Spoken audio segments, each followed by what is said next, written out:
All right, guys, thanks for joining me. I really appreciate it. This video goes out to a lot of people that are looking to do pour overs in their home. They're getting that coffee showing up every month, but they're not wanting to do it in just the Brazen Plus in their Be More, in their at-home brewer. They're wanting to dive into pour over coffee. So we're going to do a little bit of a deep dive here.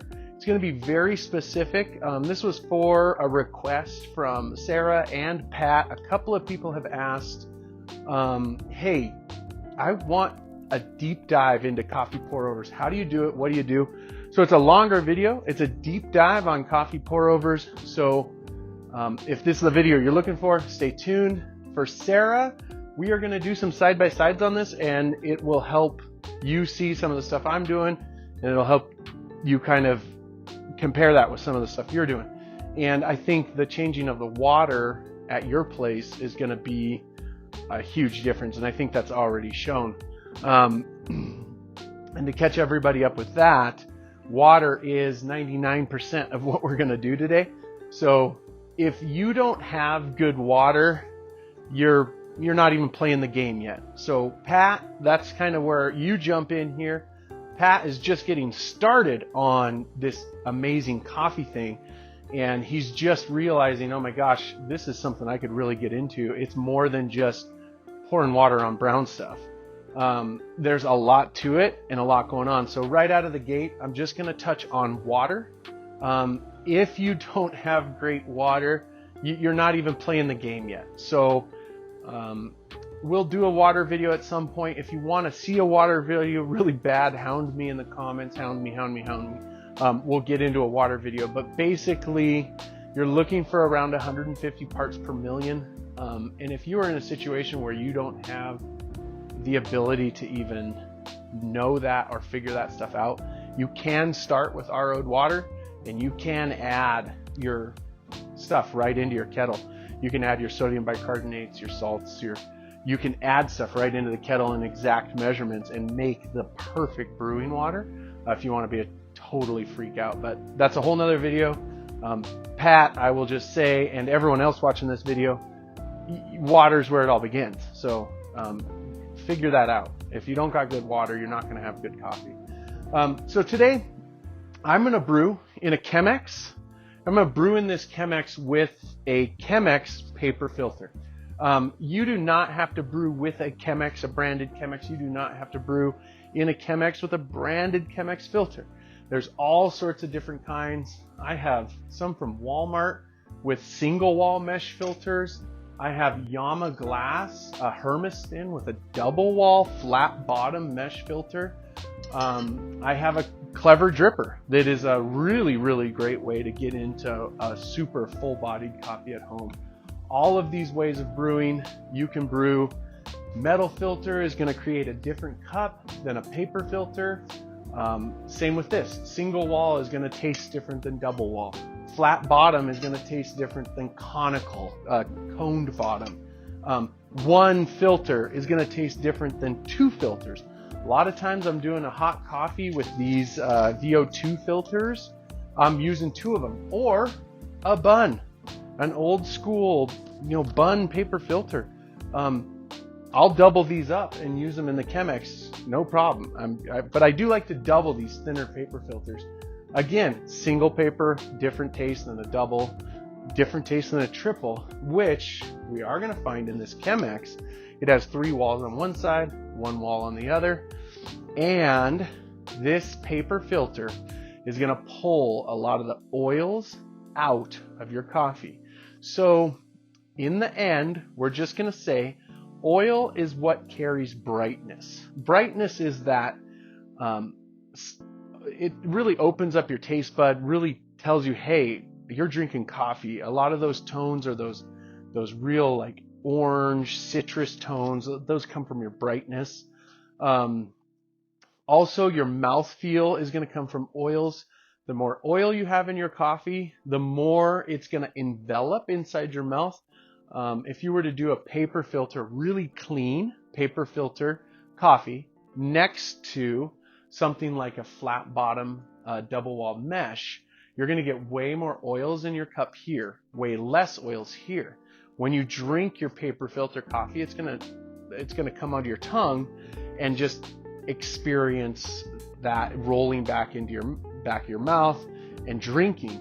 Whereas with the oil one, when it hits your tongue, all those oils are gonna force it up through your mouth because it's not gonna want to blend with your saliva. So that is gonna envelop inside your mouth, and you would be able to feel it. It's actually a pretty cool thing to have a paper cup and a metal filtered cup side by side.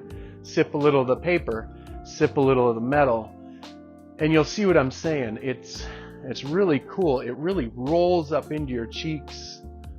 Really cool cup. Same thing here with this full immersion brewer. You can put a metal filter in here and make almost a full immersion drip hybrid. Great stuff. Again, you want to see more of that stuff? Hound me in the comments. Do the Clever. Do this Walmart brewer. Do the Emerson. Just hound me. All right. But today, Chemex paper filter. So I'm going to show you real quick. This is just a folded filter, square piece of paper, folded. You grab one of those pieces.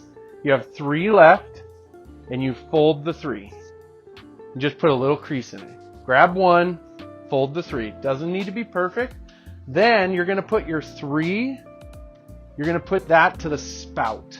And the reason we put that to the spout is because it's going to be stiffer and it's going to be a little bit more rigid, and it's not going to want to fall and seal the vessel up. If you seal the vessel up, as heat generates down here, it's going to want to pop your filter up out as you create pressure down here. So you just want a place for the pressure to go. If something happens with that pressure, you can always stick a straw in it. That's what I've done in the past, and do that. So now, amount of coffee. Really crucial here. What we're going to work with is 20 grams of coffee to 300 grams of water. That's going to be our go-to. So when we're calibrating our cup, or we're calibrating our grinder, we're trying to evaluate a coffee, we are 20 to 300, period. That's it. We are not messing around with that number. We aren't goofing off when we're evaluating a coffee. When you're having fun, you're just trying to brew a great cup, you may mess with things a little bit. You might go 22 grams in with 300 grams out, or you might do 18 with 300, or you might do 25 with 340. But when we're evaluating a cup of coffee, it makes about a 10-ounce cup, so your coffee mug's at home. That's usually why we do 20 to 300, because it's that perfect 10-ounce cup. It's got a little bit of room on the top so you don't burn yourself. But we're going to use 20 grams of coffee. So I'm going to throw my little scooper here on the scale. I'll zero it out, and I'll scoop 20 grams of coffee. And I got 24. So dump a little bit of that off. There's 19. All right, so I'm going to go with that 20 grams of coffee. Now, everyone always asks, they get so caught up on grind and what's the right grind and what's the wrong grind. Something that you're going to need to learn about pour overs right out of the gate is it's going to take around 3 cups before you really figure out what is right and what is wrong for you. The thing about that is once you've got that number, you never want to evaluate coffee differently, okay? And I'm going to reference that a lot. You guys, Pat, Sarah, you just know this. But I'm going to reference a lot that there's a difference between just enjoying a pour over and evaluating a coffee.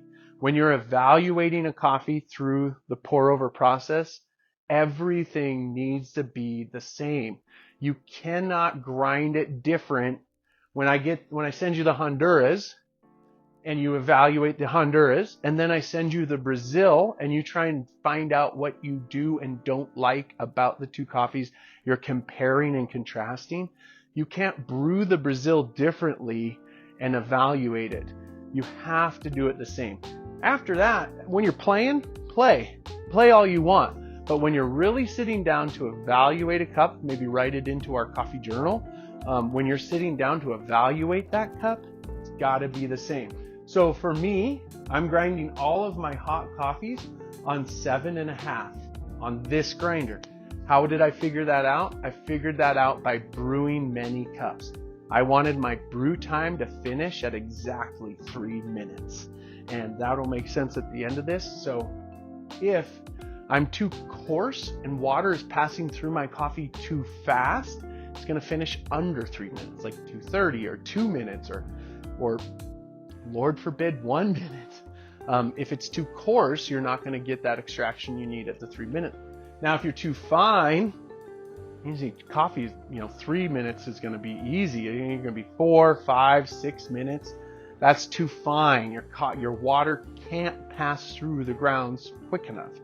You're over extracting that cup. So 7.5 for me is what I like. And I will grab a timer so that I can time that for you. But let's grind it. I'm going to make sure that this is nice and cleaned out.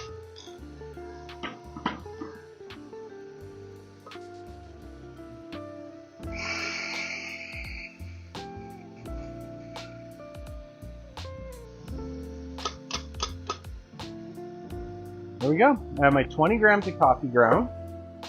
I have my kettle going with my water. I have my water temperature set at 202. The SCAA standard is 198 to 202 in the cup. So they say that, like, in a perfect world, you're losing around 3 degrees from kettle to cup. So if I'm at 202, that means my finished cup is going to be right at like 198, 199. So you really, really need to pay attention to those numbers. Some elevations you can't. This is, in Montana, about as high as we're going to be able to get this water. But other places like down at sea level, we're looking at 207, 208, 209. Then you need to be careful about being above the 202. So I'm going to sit with 202 because I kind of want that cooler cup. I want a little bit of the nuance of this coffee to come out. I want it to be a little funner. So I'm going to brew it with a little bit cooler water. So first things first, we got our 20 grams. We picked our vessel. We have our filter ready. We have our water ready. So number one, we need to wash the paper taste out of this filter. So no coffee. And it's easiest to just spin the Chemex. Spin, spin, spin, spin, spin. You can't over rinse it. It is not a big deal. I like to make sure that my paper, everywhere my coffee is gonna touch, I have a really, really good amount of water on there. Then I'm just going to dump this bad boy out, and I'm gonna rinse it one more time really fast. Because I can, because I'm not worried about it. All right, now we're gonna clean this vessel out. We're gonna make sure it's dry because we don't want any residual water to be held up inside this Chemex while we're brewing. All right, we're gonna reset our scale, drop in our coffee. All right, now the magic's gonna happen. I dropped the coffee in the top here, and it's just sitting there. I just dropped it, it's just sitting there. So what we need is our bloom well, which is a coffee, I call it a coffee swimming pool. But our bloom well is super important because we want to get all this coffee wet without any of our water dripping into our vessel. So the bloom well, you just kind of pack the coffee down and to the side, down and to the side. Now I'm going to try and fill that up. I'm zeroing out my scale. Take note that there's nothing there on the scale, and I'll start my timer. As soon as I put water on that coffee, I'm starting my timer, okay? And 3, 2, 1. Now I'm very gently placing the water just in the center, opening up that stain away from the filter walls, and good, leaving that. Now we're gonna let it bloom. We notice down here, I got 68 grams. Usually, you're looking at like 3 times the amount of coffee that's in there. And now it's time to brew, dead center. Sorry, I jumped by something on there, but basically you only let the bloom sit for around 20 seconds. After 20 seconds, look how meticulously I'm staying in the dead center. Dead center. Okay? And we had 68 grams of Bloom water. So I'm going to go a little over 300 because we did get that 68 grams. I like to just go to that weight of the coffee. And I just assume that the coffee is going to collect as much water as there was weight. So I went to 330. I had 20 in, 68 grams of Bloom, 20-second bloom time, 330 gram finish weight. Now we need to let it drip every last drop. And what we want there is 3 minutes. Now, if we don't get 3 minutes, that's where we start playing with our grind. We're gonna go a little bit finer and make that finish at 3 minutes. This was pretty much the perfect brew. There was no errors. I always tell people to change one variable at a time. So if you want to mess with something, only mess with one thing, like how fast you poured your water, your bloom well, your times, your grind. Only mess with one thing. So on this one, the only thing that I could see wanting to change is possibly going to 7.5, maybe going down to that 7, grinding a little finer, slow this drip down a little bit to bump this finish time up maybe 15 seconds. I've got a feeling it's going to finish at about 245, which, is it within tolerance? Yeah. If this was the first time I've had this cup of coffee and I was truly evaluating it, I would probably do it again. But this is going to come really dang close. There we go, 240.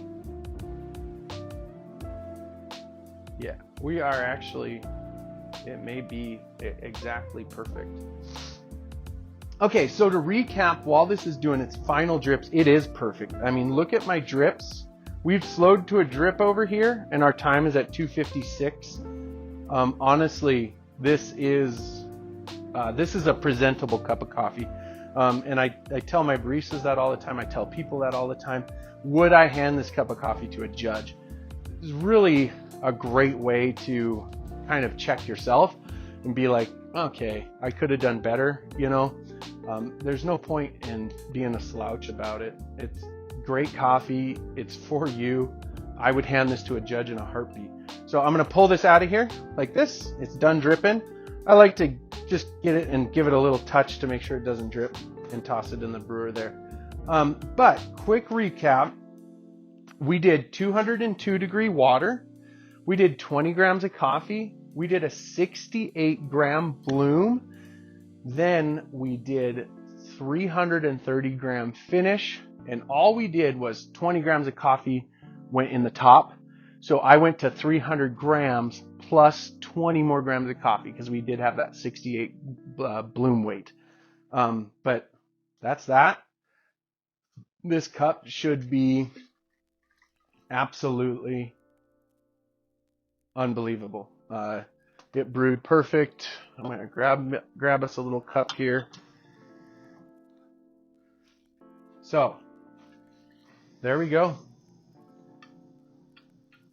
So Sarah, this is my perfect brew. You can compare it to what we were doing with you the other day. And Pat, this is just the tip of the iceberg. So much stuff that you can change, so many things you can do differently. I'm really excited to see you jump in. I know that you've been excited just to have that great coffee come into your house every day. Hop on the website mtngrounds.com if you would like to get on board with this great coffee thing. We sell premium coffee. We do coffee better than I've probably ever had in my life. So hop online, get coffee coming to your house. Like the video, subscribe to the channel. Pat, have a freaking great time. Sarah, always amazing to do coffee stuff with you. Keep it up, everybody. Cheers. See you in the next video.